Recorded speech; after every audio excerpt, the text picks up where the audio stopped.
Bonjour et bienvenue dans cette nouvelle vidéo consacrée au BTS MCO sur l'épreuve de gestion opérationnelle. Sujet Equitam BTS 2025. Nous allons traiter l'ensemble du dossier 2. Un premier dossier où on doit concevoir un tableau de bord de l'univers cheval. Nous avons comme information le chiffre d'affaires 2023, le chiffre d'affaires 2024 et la marge en 2024. Donc là, ce qui paraît très logique, c'est de commencer par calculer l'écart en euros et calculer le taux d'évolution entre 2023 et 2024.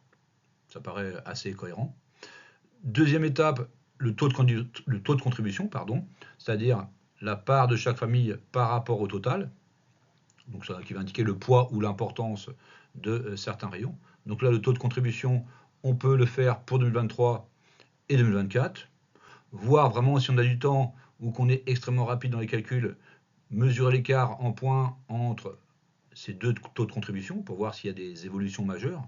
Bon, j'ai mis des couleurs différentes pour montrer que ce n'est pas une obligation absolue, ça dépend du temps qu'on a. Il y a la marge, donc pareil, on peut faire le taux de contribution à la marge, c'est-à-dire savoir quelle est l'importance de la marge par rapport au total, et d'effectuer éventuellement une comparaison entre ce pourcentage-là et le pourcentage du chiffre d'affaires. Et enfin, le taux de marque, puisque j'ai la marge et j'ai le chiffre d'affaires. Donc là, pour le coup, ça paraît logique de calculer le taux de marque pour 2024. Alors, donc là, j'ai déjà construit le tableau. Souvent, c'est assez long et fastidieux.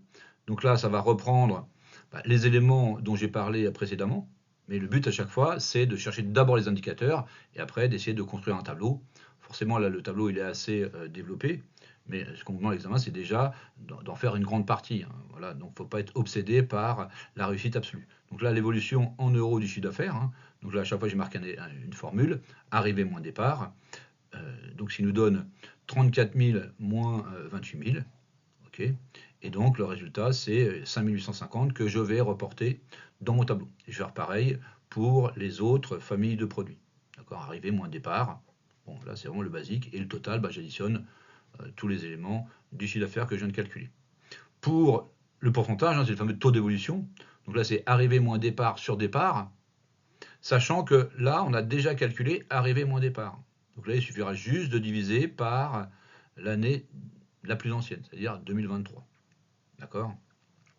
Donc là, en gros, c'est 2024 moins 2023 divisé par 2023 fois 100. Et donc là, on va trouver 20,42%. On pourra reporter dans notre tableau et on fera pareil pour chaque période. D'accord? Donc on voit bien, on a bien fait 5850 qui correspond bien à arrivée moins départ. Et on a bien divisé par 28 652 qui correspond au chiffre d'affaires 2023. Okay, donc là, on a calculé tous les pourcentages. On trouve 20, 42, 14, 70, 6, 10, 25, 24. Donc on voit que là, tous les rayons ont progressé par rapport à l'année précédente. La contribution, c'est la part que représente chacune des familles. Donc j'ai marqué un chiffre d'affaires du rayon ou de la famille divisé par le chiffre d'affaires total fois 100. Donc on a fait la même chose en 2023 et en 2024.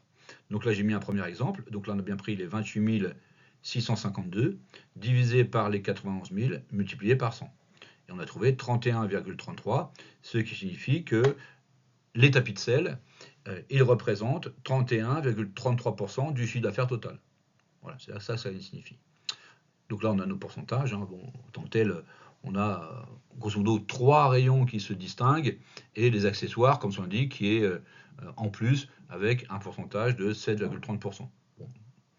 Ces 3 rayons-là progressent. Une progression plus modique pour les soins. Donc voilà, c'est un premier constat qu'on peut faire.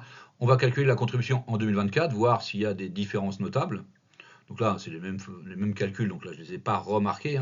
C'est toujours le chiffre d'affaires du rayon divisé par le chiffre d'affaires total fois 100, sauf qu'on a pris les données de 2024. Et donc, on a nos résultats. Donc l'écart de contribution, c'est juste la différence entre la contribution 2024 et la contribution 2023. D'accord? Là, c'est... En fait, quand on crée ce genre de colonne, on ne sait pas à l'avance si elle va nous servir ou pas. Tout va dépendre des écarts qu'on va trouver.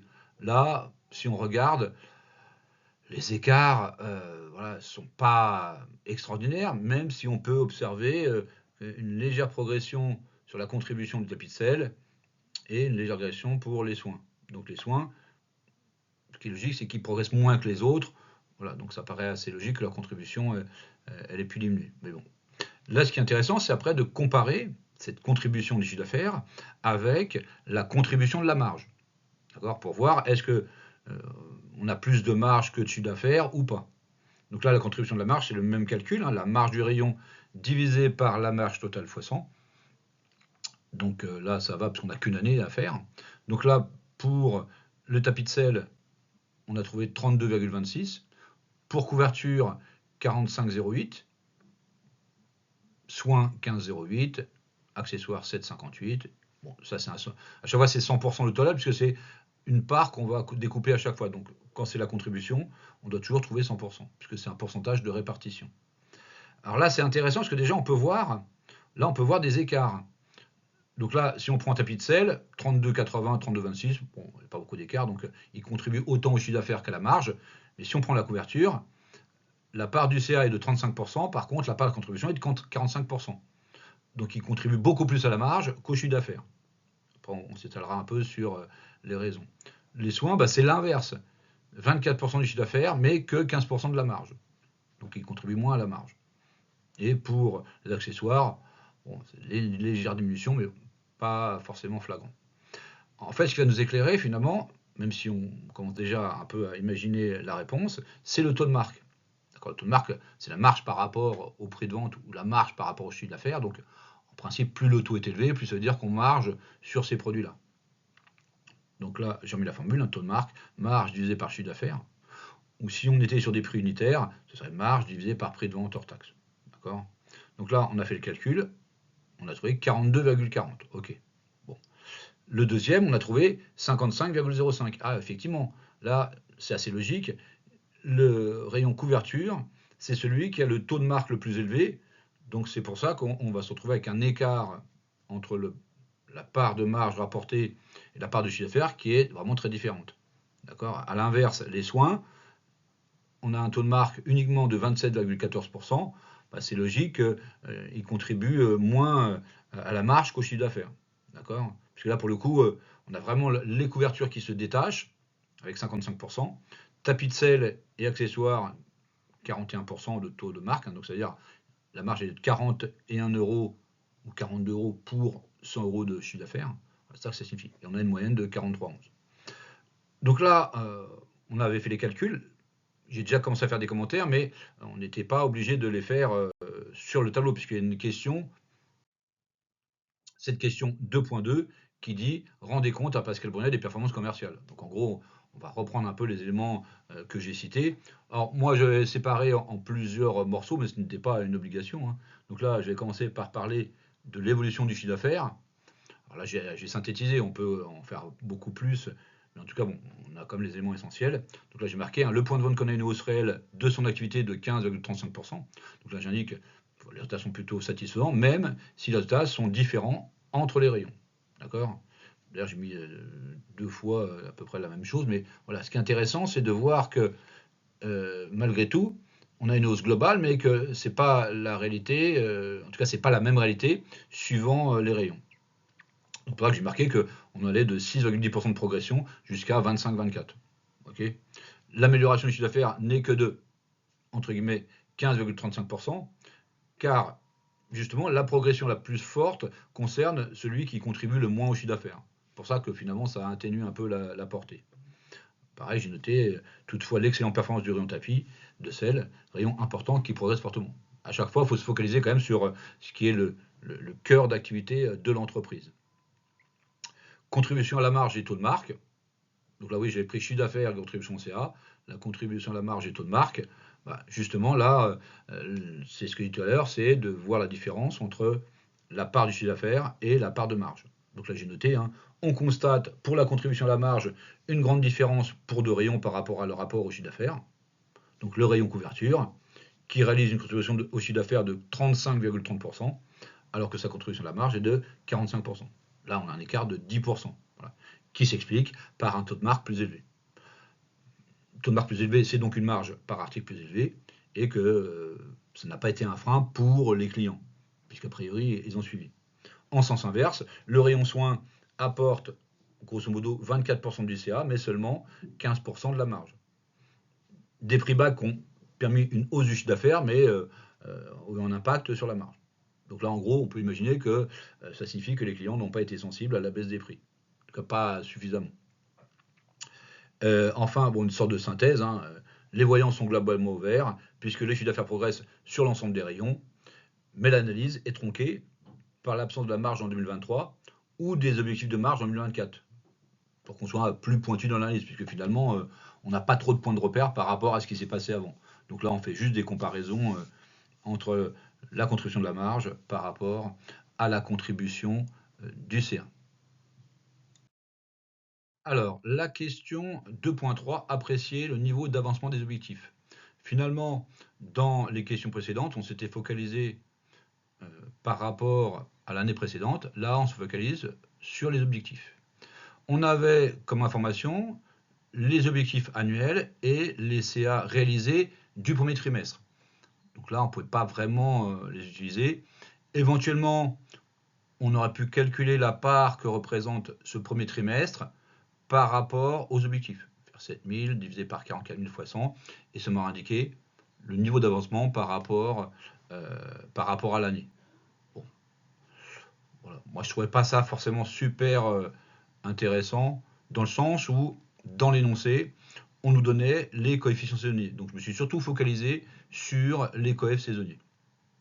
Donc, le coef saisonnier, c'est un rapport, un indicateur par rapport à la moyenne observée durant la période. Donc c'est pour ça que dans la première colonne de mon tableau, j'ai calculé le CA moyen trimestriel. À la limite, si vous n'utilisez pas les coefs saisonniers, déjà le fait de diviser par 4, ça paraîtrait déjà plus cohérent comme approche. Donc là, le CA moyen trimestriel, on a pris le CA annuel, on a divisé par 4. Donc là, on a trouvé 11 213 pour le tapis de sel, et on a fait pareil pour couverture, 12 066, pour soins, accessoires, et pour le total. Une fois qu'on a ça, on va pouvoir calculer l'objectif, puisque le but, c'est de pouvoir comparer le chiffre d'affaires réalisé au premier trimestre et l'objectif, mais non pas l'objectif annuel, mais l'objectif trimestriel. C'est pour ça que je me suis focalisé sur ça, puisque dans l'énoncé, on m'indique que le coefficient saisonnier, pour le premier trimestre, il est de 0,6. Il faut savoir que le coefficient saisonnier, qui est un rapport à la moyenne observée durant la période, si le coef est supérieur à 1, ça veut dire que c'est un trimestre qui va mieux marcher que la moyenne des trimestres. Si on a un résultat, enfin un coefficient inférieur à 1, ça veut dire qu'on a un résultat inférieur à la moyenne. Donc, si je prends l'objectif du CA trimestriel, on va prendre nos CA moyens et on va multiplier par le coefficient saisonnier. Si on prend pour le premier, donc là, on a dit que le coef c'était 0,6, c'est-à-dire que ça veut dire que mon chiffre d'affaires objectif trimestriel, il représente 60% de mon chiffre d'affaires moyen trimestriel. C'est ça que ça veut dire. Donc là, je fais le calcul, je trouve 6728, et je vais le reporter, et je vais faire pareil à chaque fois. Pour le deuxième, par exemple, j'ai pris 12 066 fois 0,6, puisque on m'a dit qu'au trimestre 1, je fais 60% de ce qu'on fait en moyenne. Okay, et c'est seulement une fois que j'ai fait ça que je vais pouvoir mesurer les écarts par rapport aux objectifs. D'accord? Donc l'écart objectif en euros, je vais faire ce que j'ai réalisé moins l'objectif. D'accord? C'est ce que j'ai marqué sous mon tableau. Ok, parfait. Et après, je ferai la même chose pour l'écart en pourcentage. Ok?